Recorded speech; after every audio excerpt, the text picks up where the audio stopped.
మన తండ్రి కుమార పరిశుద్ధాత్మ దేవునికి వందనాలు స్తోత్రాలు చెల్లించుకుంటూ దేవుడి దినమందు మనకిచ్చిన వాక్యము రోమీలకు రాసిన పత్రిక 9వ అధ్యాయము 16వ వచనం చదువుకున్నాం.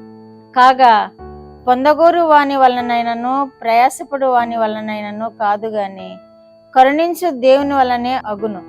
నేను నీ యందు నా బలము చూపుటకును నా నామము భూలోకమందంతటా ప్రచురమగుటకును అందునిమిత్తమే నిన్ను నియమించితిని.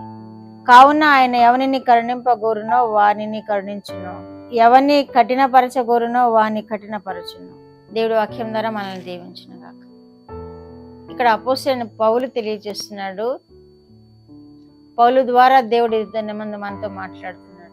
పొందగోరు వాని ఎందైనను ప్రయాసపడు ఎందైనను ఏమీ లేదు అని తెలియజేస్తుంది వాక్యం. ఎందుకంటే మనం ఎంత ప్రయాసపడినా కానీ ఒకవేళ పొందకపోవచ్చు. బిడ్డలు చదువుతారు, కలెక్టర్ కోర్స్ చదవాలని చదువుతారు, చాలా ప్రయాసపడతారు. కానీ దేవుని కృప ఉంటే తప్పకుండా అది పొందుకుంటారు.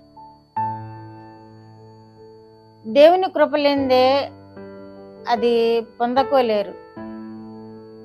పొందుకునే వారిలో ఏమీ లేదు, దేవుని యందు ఏమున్నది అని వాక్యం తెలియజేస్తుంది.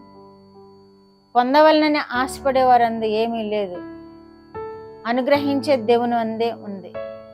సమస్తము ఆయన మనకి అనుగ్రహిస్తేనే కానీ మన ప్రయాసము ఏమీ పనికిరాదు అని వాక్యం తెలియజేస్తుంది. మనం ప్రయాస పడతాము, దేవుడు కనుకరిస్తే ఆ ప్రయాసకు తగిన ఫలం పొందుకుంటాం.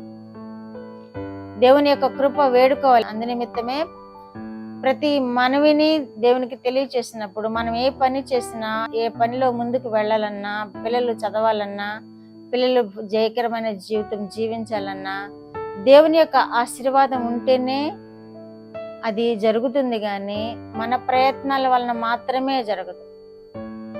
మా పిల్లలు బాగా చదువుతారు, బాగా మంచి పిల్లలు, ఏదైనా సాధించగలరు అనే విశ్వాసము ఉండవచ్చు. కానీ దేవుని పాదాల యొద్ద పెట్టి మాత్రమే ఆ విశ్వాసం కలిగి ఉన్నప్పుడు, దేవునికి అప్పచెప్పుకున్నప్పుడు మాత్రమే దేవుడు వాటిని జయకరముగా జరిగిస్తాడు. పొందగోరు వాని ఎందైనను ప్రయాసపడు వాని ఎందైనను ఏమీ లేదు అంటున్నాడు ఇక్కడ వాక్యంలో. కరుణించు దేవుని ఎందే కానీ అది అనుగ్రహింపబడుతుంది అంటున్నాడు. కరుణించు దేవుని వల్లనే అగును అంటున్నాడు. ఎందుకంటే దేవుడు ఇక్కడ ఆయన కృపను చూపడానికి మన ఎడల ఇష్టపడుతూ ఉన్నాడు. ఆయన కనికరం చూపడానికి మనకి ఎడల ఇష్టపడుతున్నాడు. మన కొరకు ఎదురు చూస్తూ ఉన్నాడు. ఎవరు నన్ను వేడుకుంటారా, ఎవరు నన్ను వెతుకుతారా, ఎవరు నా కొరకు ఎదురు చూస్తూ ఉంటారా అని ఎదురు చూస్తూ ఉంటాడు దేవుడు. అందుకని దేవుడు తప్పకుండా ఆయనను వేడుకునే వారికి కనికరం చూపుతాడు, ఆయనను వేడుకునే వారికి కృప చూపుతాడు.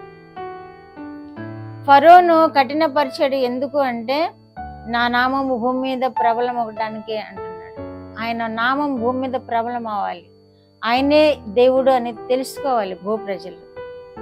ఎన్నో మహాశ్చర్య కార్యాలు, అద్భుతాలు జరిగించడానికి కారణము, ఆయనను కఠినపరచబడడానికి కారణము ఆయన దేవుడు అని తెలుసుకోవాలని, భూప్రజలందరూ ఆయనే మహిమ కలిగిన దేవుడు అని తెలుసుకోవాలని ఫరోని కఠినపరిచినట్లుగా మన వాక్యంలో చూస్తున్నాం. కనుక మనము ఆయన వైపు చూద్దాము. భూప్రజలందరూ ఆయనే దేవుడని తెలుసుకున్నావాలని ఎదురు చూస్తున్న దేవునికి మన జీవితాన్ని సమర్పించుకున్నాము. దేవుని యొక్క కార్యాలు మన ఎడల జరగాలని ఆయన చిత్తము కొరకు మనం ఎదురు చూద్దాము. మన జీవితమును ఆయనకి సమర్పించుకున్నాము. మన పిల్లలను కూడా ఆ విధముగా వారి జీవితాలు, వారి భవిష్యత్తు దేవునికి అప్పగించుకోవాలని నేర్పిద్దాము. అప్పుడు దేవుడు అందరి ఎడల కృప చూపుతాడు. ఆయనే అందరి ఎడల కృప చూపు దేవుడు. ఆయనే అందరి ఎడల కనికరం చూపి ఎవరికి ఏది అవసరమో అది అనుగ్రహించే దేవుడు. ప్రార్థన. మా దేవా, మా ప్రియ పరలోక ప్రభువా, ఇచ్చిన వాక్యం కొరకు వందనాలు నాయనా. దేవా నాయన, కృప చూపు అని ఎందే గాని పొందగోరు వాని ఎందు ఏమీ లేదని మీరు తెలియజేసిన దేవా, మీ కృప కొరకు కనిపెట్టుకుంటున్న బిడ్డలను మీరు ఆశీర్వదించండి ప్రభువా. వారు ఏ అవసరతల నిమిత్తమై ప్రార్థనలు చేస్తున్నారో ఆ అవసరతలను తీర్చండి ప్రభువా. మీ కృపాక్షేమములతో ప్రతి వారిని నింపండి ప్రభువా. వారి జీవితాంతము నైనా మీ యొక్క కృపలో వర్ధిల్లుతూ ప్రభువా మీ మహిమార్థమై జీవించే వారినిగా చూస్తున్న బిడ్డలందరినీ ఆశీర్వదించమని యేసుక్రీస్తు వారి పేరిట ఈ మనవులు మీ పాదముల యొద్ద వేడుకుంటున్నాను పరమ తండ్రి. ఆమేన్.